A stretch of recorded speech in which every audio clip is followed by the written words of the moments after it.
not enough. We might need actually international support. So when I went to the hospital yesterday, the entire emergency room was just covered in blood.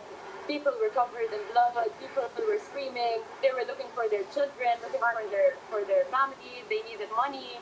So we as Yarana, we call people to help us during these very difficult times. Just checking, you can still hear me now. Now, you're saying that you've been speaking to people, that people are clearly missing. People are looking for their loved ones. Tell us about that. How are efforts going to try and reunite families, reunite families and friends?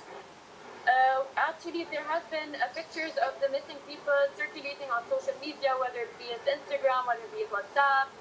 They actually started a page called Locate Beirut Victims, I believe, to locate these victims and help their families to find them. They were lost during the explosion. No one knows where they are. No one knows anything about them. So that's all I can give you as information, because they're lost. We don't know where they are.